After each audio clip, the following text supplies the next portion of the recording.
Good afternoon. Thank you so much for choosing NTV at One. My name is Zainab Ismail. We're keeping up an update on the stories making headlines across the country this hour. We have Mel Miendo, who is at the Kenyatta Avenue and will be bringing us an update on the current situation over the suspension of the ban on matatus in the city centre.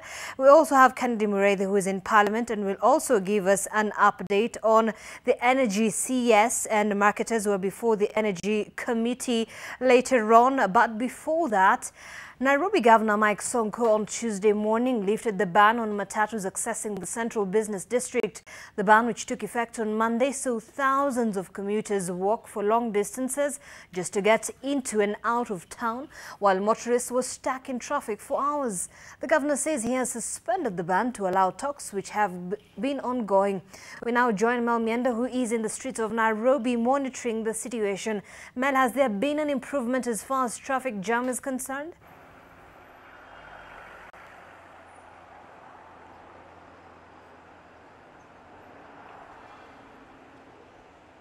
Zainab, we are at the Kenyatta Avenue right here in the CBD. Remember, last night you were actually in studio with one of our colleagues, Kennedy Mureithi, and he was standing exactly where I am. And at that time, the traffic was crazy. But as of now, traffic is really flowing. As you can see, on this side, this is Kenyatta Avenue, going all the way to GPO. Why the cars have stopped is basically just because of traffic lights. And today, actually, many people are following traffic lights.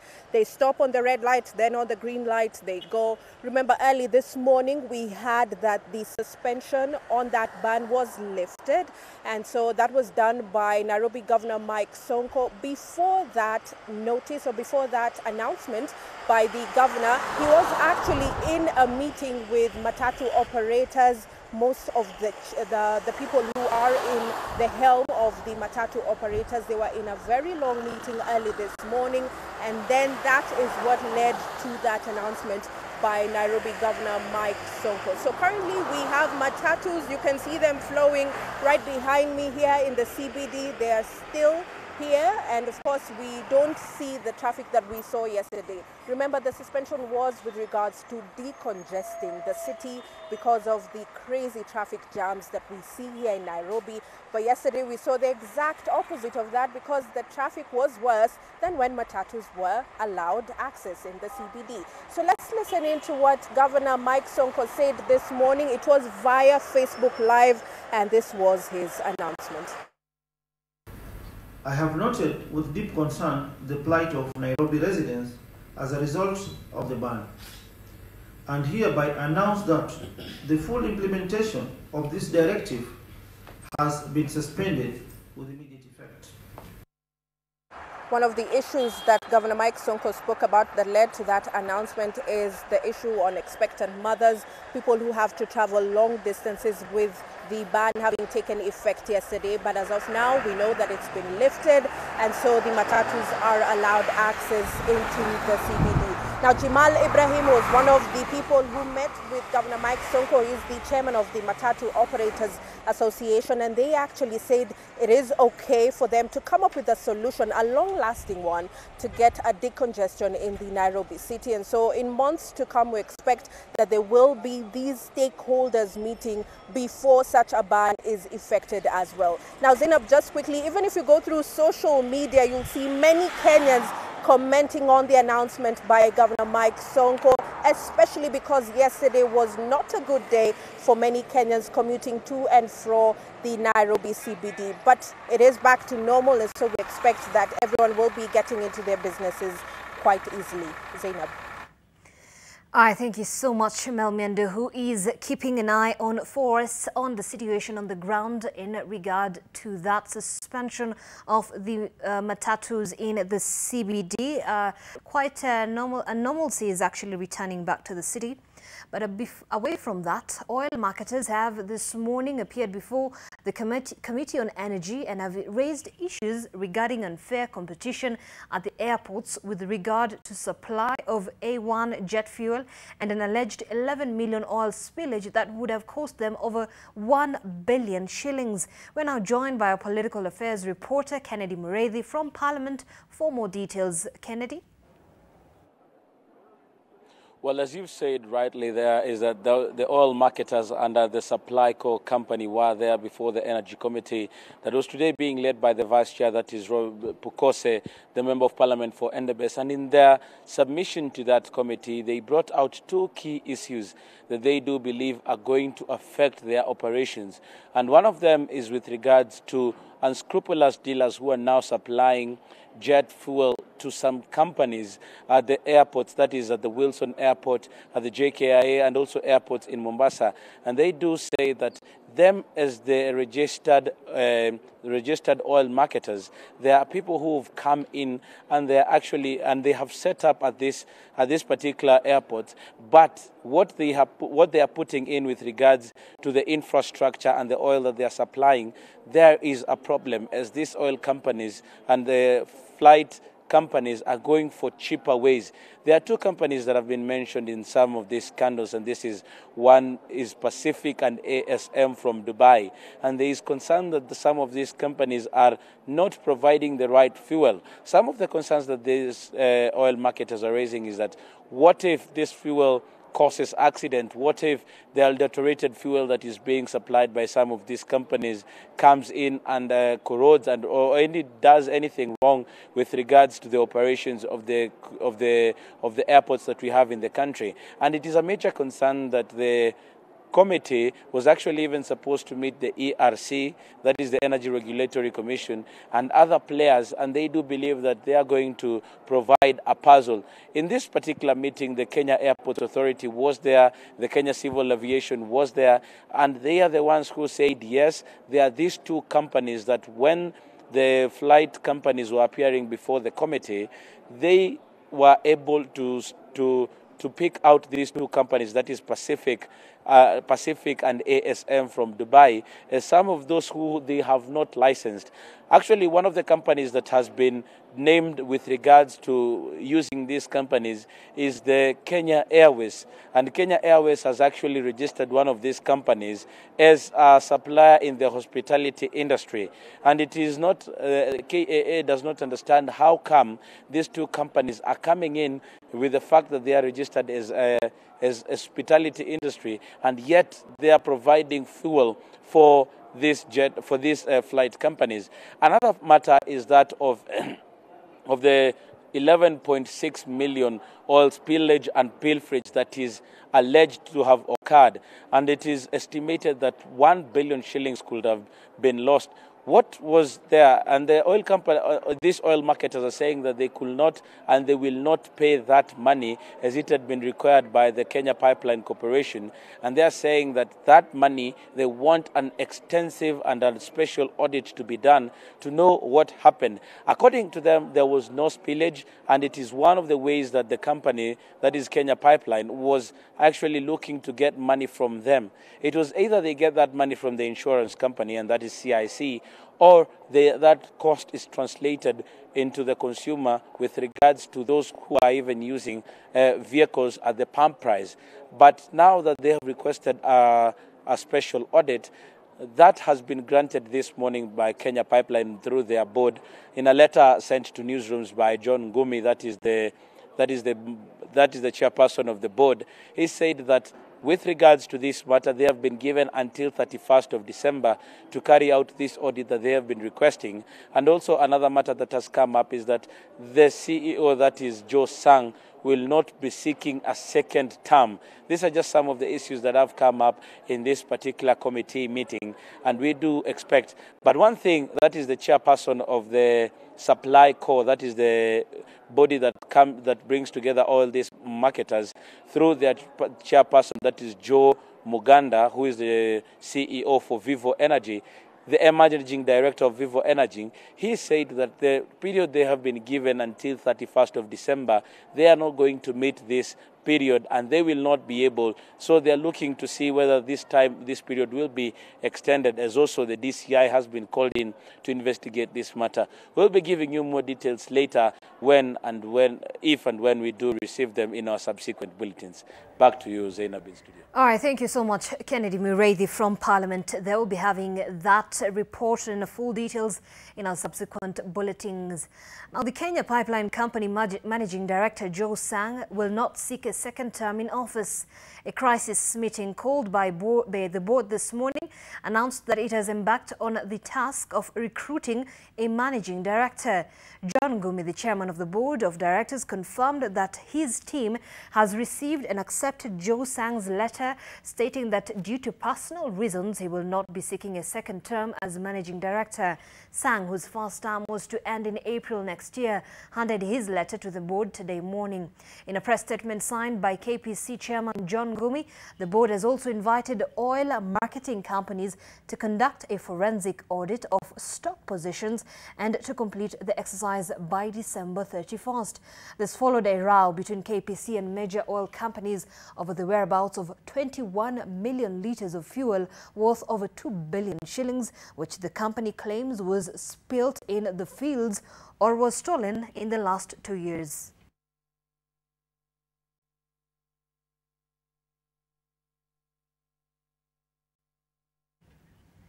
Now, pro-life proponent Dr. Stephen Karanja was an expert witness in the ongoing case regarding abortion in Kenya.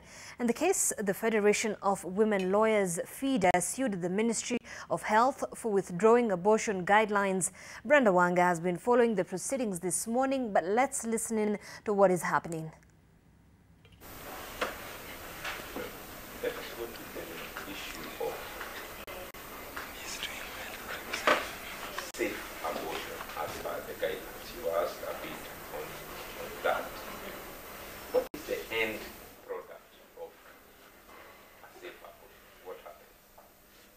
Abortion, my lord, like I said, is deliberate termination of a pregnancy with the sole purpose of killing the baby. It is not done for any other reason. And therefore, when abortion is contemplated and even started, the aim is clear. The end product is to kill the baby, kill the unborn person, and hopefully save the mother, or though sometimes if it can be done and the mother also can be gravely injured or even killed. All right, and my colleague Brenda Wanga will be bringing us more details in regard to that case. But still in the court, the High Court has maintained that embattled NLC Chair Mohamed Swazuri will continue having unconditional access to his office even as the DPP appeals the decision. DPP application to deny his access during the appeal period has been disallowed, and we have Vincent Odwar at the Milimani for the latest. Vincent?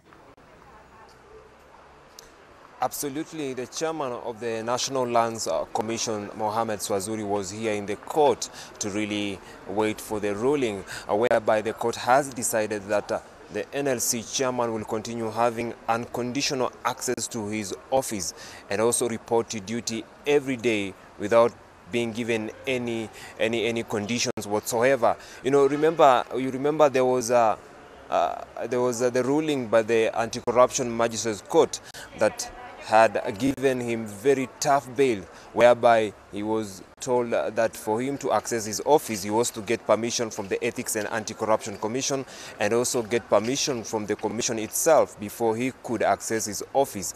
And the Director of Public Prosecutions had applied before High Court to have the High Court maintain that decision, whereby Swazuri will be locked out from his office as they decide to appeal the decision.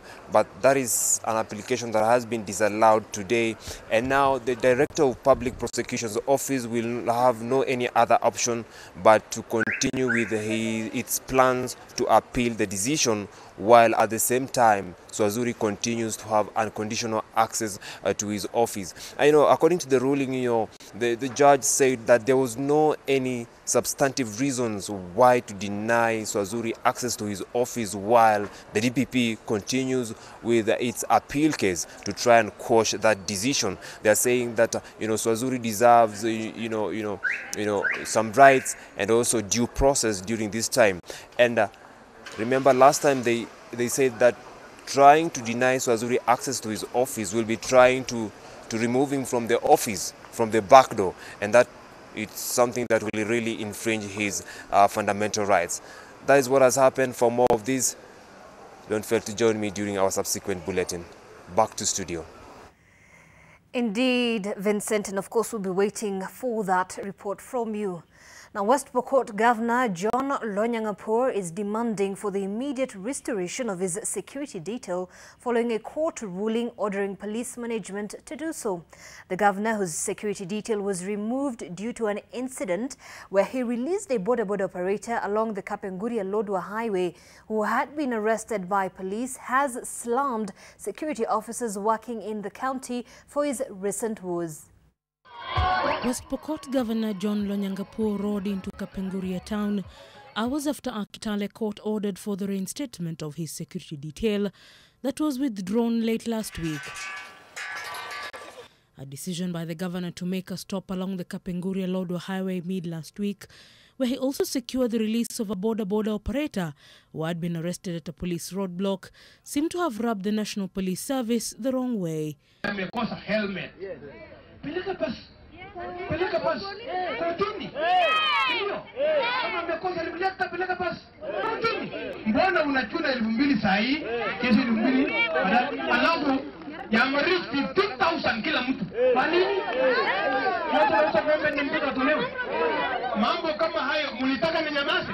Lonyangapuo, who was yesterday evening seen in public for the first time after resurfacing from a hideout after the government wanted to arrest him, received a heroic welcome at Makutano from a huge crowd that had turned up to catch a glimpse of their leader. With the relief from the courts, the governor is proposing changes of the police service officers in the area. Mwenye amefanya AP hapa na police mwaka 15 mwaka 20 mimi nataka wapeleke Mandera niletee Mandera. He has defended himself, saying he has the right to protect residents from police brutality and harassment. The county boss said leaders should be protected and respected, and that residents will protect him if the government will not reinstate his security.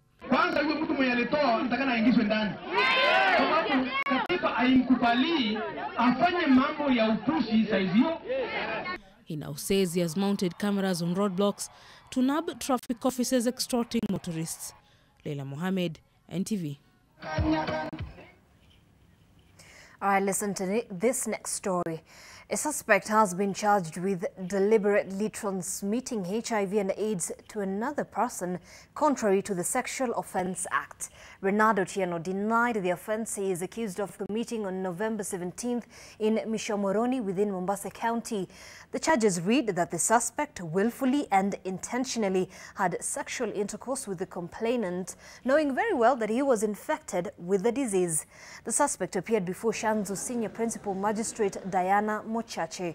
Otieno was slapped with a 500,000 shilling bond with one surety of a similar amount. The case will be heard on December 20th.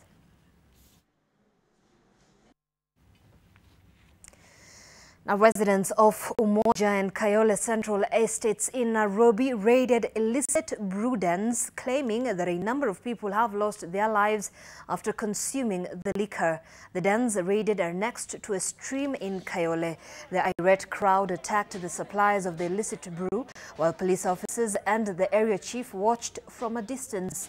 The crowd, led by the area MP Benjamin Gadhuru, condemned the police for not taking action, while a number of youth were rendered useless due to addiction. Over 5,000 liters of the brew were poured and some houses destroyed. Hiyo pombe imeangamiza watu wengi sana, imeangamiza vijana, imeangamiza hata wasichana wetu, kwa sababu asubuhi by saa 12 watoto uwaga wamekunywa pombe. Kifuata hapa nimejua hiyo chang'aa inapikiwa hapa, alafu inapelekwa Soweto, mahali kunaitwa Malaysia kwa mwenye club anaitwa Jane, na askari wanamjua, wanajua hiyo club, wanajua mpaka hapa kwenye inapikiwa. Siku mingi nimeongea mpaka na chief,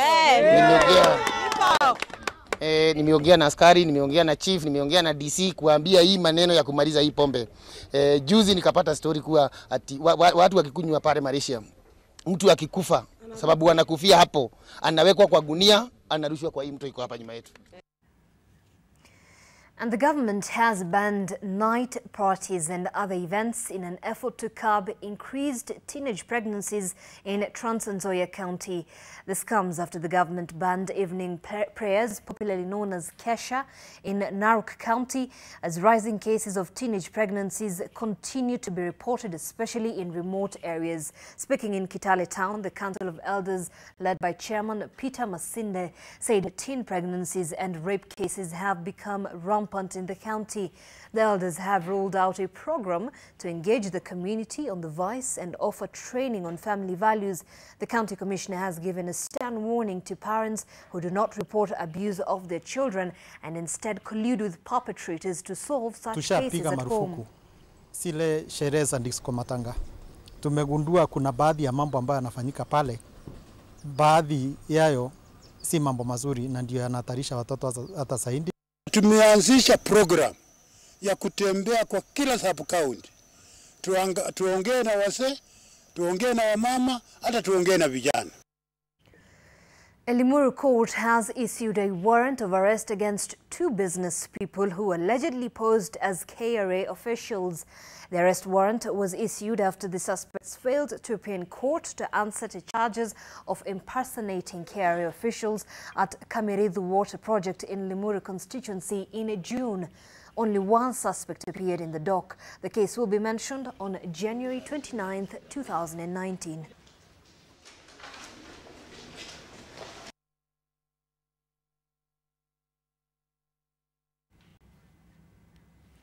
All right, and Deputy President William Ruto has urged the international community to invest in Kenya.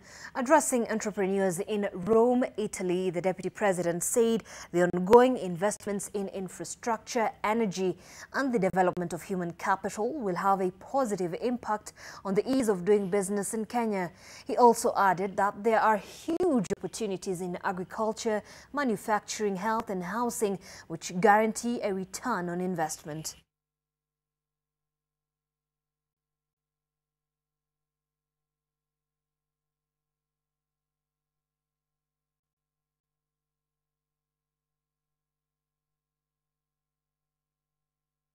We have, as a country, the necessary structures and the stability that you need and the decision-making capacity that is necessary for private sector people, business people, to invest their resources in our country.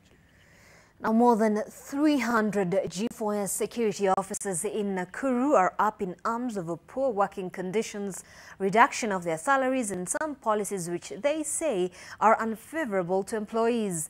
The guards who provide security services to various institutions, including banks, colleges, universities, and offices, disrupted services and camped outside the security firm's offices, calling for the dismissal of the HR officer Elijah Sitima for implementing unfavorable policies.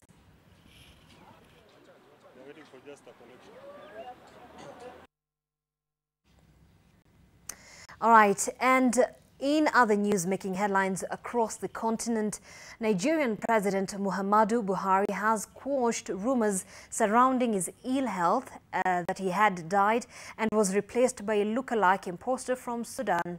The rumors were awash on social media with repeated claims of his death, but the president only referred to it as ignorant and irreligious. Buhari, who is seeking a re-election next year, spent a large part of 2017 in London for treatment for a serious illness which has never been revealed to the public.